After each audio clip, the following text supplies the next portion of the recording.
spin down time on this. It's normal. This is fast. This takes longer on low than that one did on high.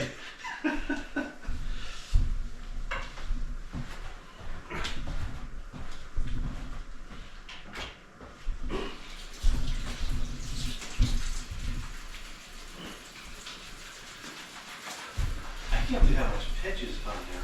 Looking at it from over here, that's insane. It almost like makes the vineyard blades look flat. It does. That's crazy. It's such like an unsuspecting fan too. It looks so cheap and generic. And it is cheap and generic. There's nothing special about this fan at all other than sentimental value for me.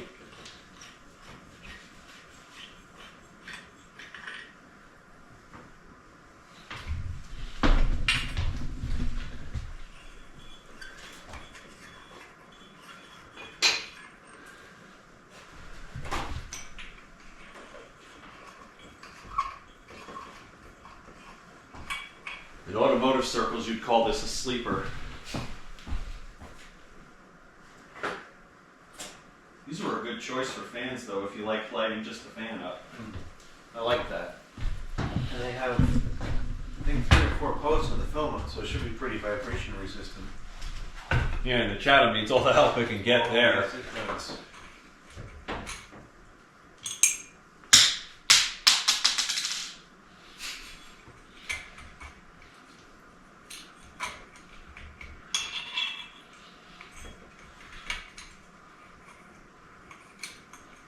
I'm gonna have a nightmare of a drive home.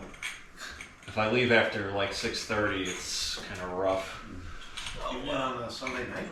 Yeah, you'd be surprised. I gotta figure out what fan to put back up here. I usually don't take them down until I know which one I'm gonna put back up. Put Doug's fan in here.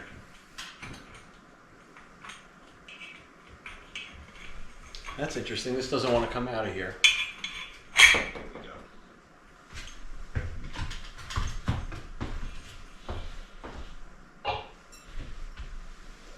There's the screw. Okay.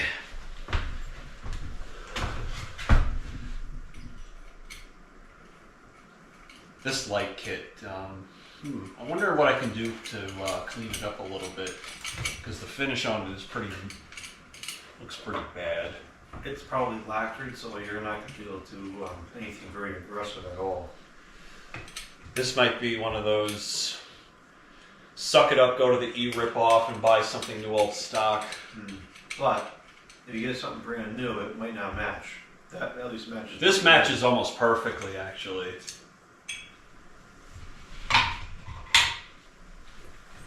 If you get a brand new light, you're going to notice the imperfections of the fan itself more. Where this one, all it kind of blends in together. I guess it's less noticeable once the shades are on there. I mean, you could get a light that fits better, but I would probably get a used one.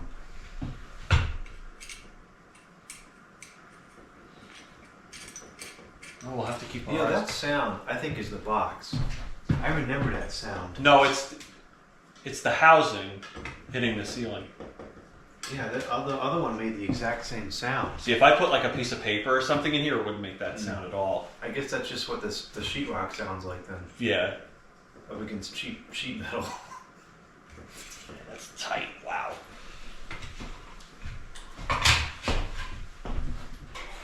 I should not have put those that tight.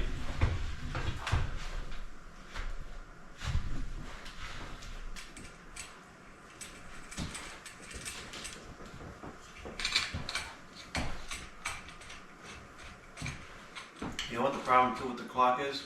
These two blades are not perfectly straight either. One of them is bent. That's probably what's causing most of the vibration. It must have hit something while it was running at some point. Potentially, yeah. In fact, there is a spot on one of these blades on its like leading edge or something, which is kind of suspicious. Yeah, right here. Yeah. 100% that's what happened. Which is a shame because the rest of the fans are actually in very good shape. like you said, nobody was ever careful with this. People who took it down weren't careful with it. The Habitat wasn't careful with it. Definitely not. Oh, obsolete, outdated garbage. Toss it on the shelf. I'm surprised they even sold it. The Habitat's notorious for just scrapping stuff like this. Well, that had sat for like 7 months before I bought it. It was probably very close to getting canceled out. Yeah.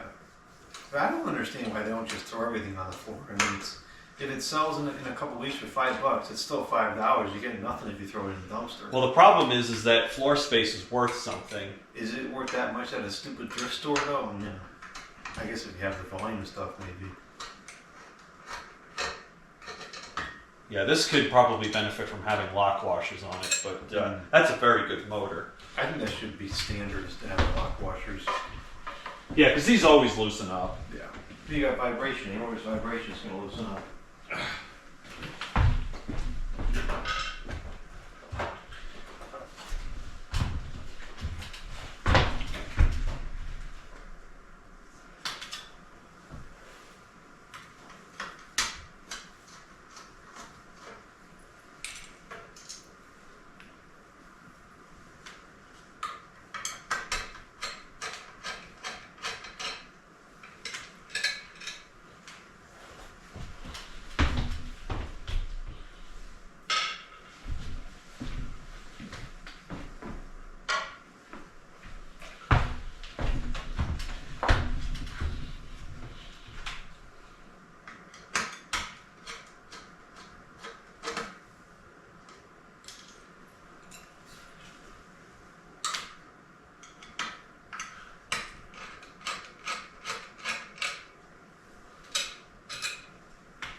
This thing is so easy to lose your balance on.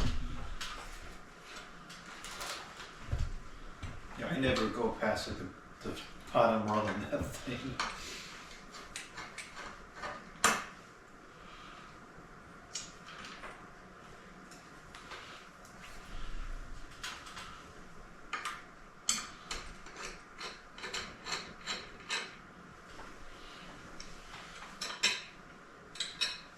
You know what, I might even just put this in my bedroom this summer. Why not? Might as well, yeah. I mean, I hate to remove the Huntington that I have, but this is probably almost just as good. Yeah, I mean, you can always put the Huntington back at some point.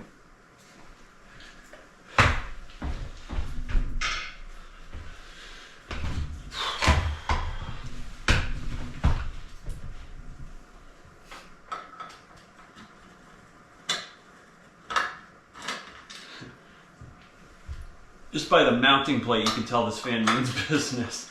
That's the biggest mounting plate I've ever seen. The only thing I don't like about this housing is it doesn't have slots so you can twist it, and because that's always very helpful. Doesn't have. I think the Chatham does. It does not. Really? I wonder if that one's an oddball. I thought it did have that. Most do. No, it's not. I don't have a few others I can check. I'm pretty sure I have 3 antique brass ones. I don't know why I found so many antique brass ones. It's the polished brass one that I really like.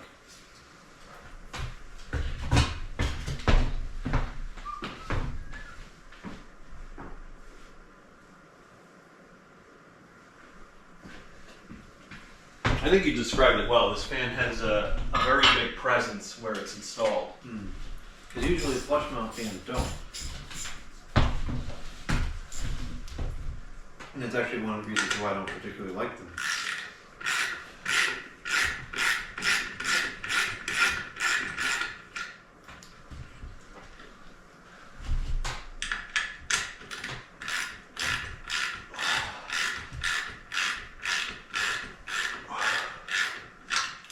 I guess I could have done this with a nut driver too if I really wanted to.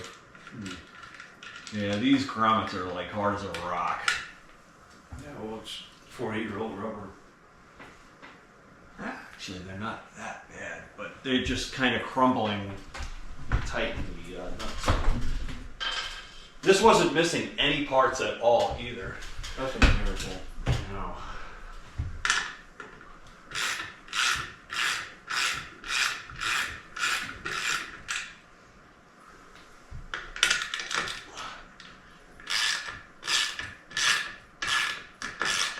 What happened over here? Did you kill a mosquito or something? Probably. Must have been doing an install on a summer night with the windows open. No. Maybe I'll clean that up while the fan is off.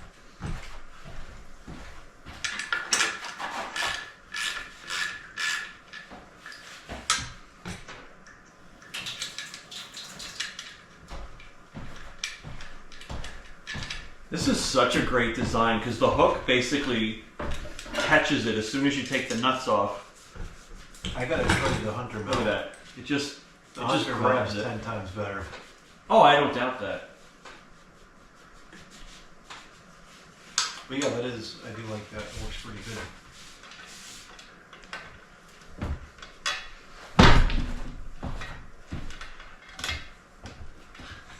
This mounting plate. I've never seen anything like that. Like I said before, that as soon as I saw that first in the store, and I said that can't be what I think it is. And then I, started looking through the pieces, and I'm like, I have to buy this right now.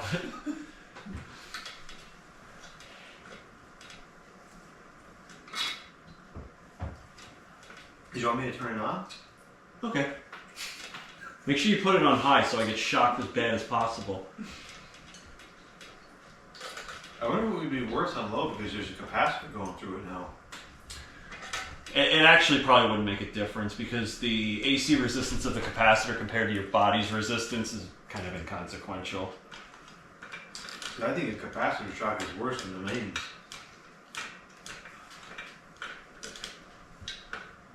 Well, yeah, if they're charged up. I think this Moret is spoiled. It doesn't seem to want to thread on there right. Or is the wire just too messed up on the tip? No, the wire's fine. It's only had 2 installs there. It shouldn't be that worn out yet. This is ideal. Those are good. Well, it's obviously not ideal if it's not going on there, right? Okay, so if we want to... I'll read that. Model number 52. What a great model. 1985 HS-52F. 120 volts, 60 hertz, 0.6 amps, 70 the watts. Obviously, without the light kit.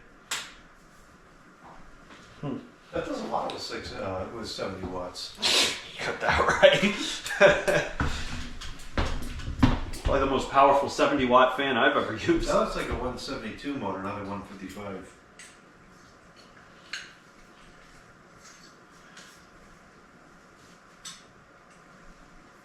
Yeah, there's no bearing noise at all. That's pretty incredible. So at 85, that's what, 40 years old? 40-year-old bearings to be dead silent? That's impressive. And smooth as silk to boot.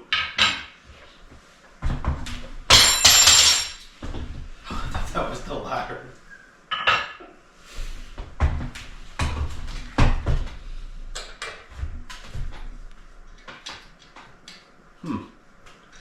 Did it come loose at all? No. I didn't make it super tight, so I'm surprised that the fan had enough movement on here. But it's those grommets. The grommets are shot. That thing would have been probably almost silent on medium and low, like it was on high, if those grommets weren't like that.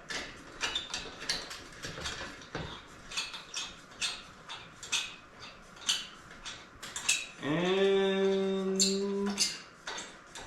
we're done. What was that, 10 minutes?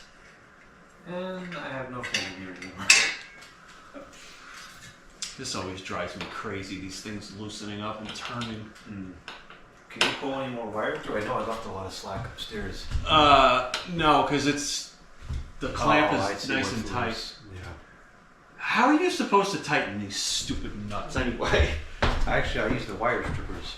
Oh, gee, that's probably what they're meant to do. Or you can use a like a common screwdriver and tap it. Yeah, that's what I've done, and they always seem to loosen up anyway. I like to do this better. Oh wow, this is super loose. What fool put this thing together? Probably me. With the wrong screws. You know what the problem is? It's Wrong not screw. loose. It's probably a 7/16 instead of a half or something like that. Oh, I see. Of course, who the heck knows what 7/16 is in inches? You know. I bet that this clamp is like a hair off in terms of size. Yeah, it serves the purpose. The wire's not going to be able to pull through, but what's it with you and the screws today? I have to go home and think about what I did.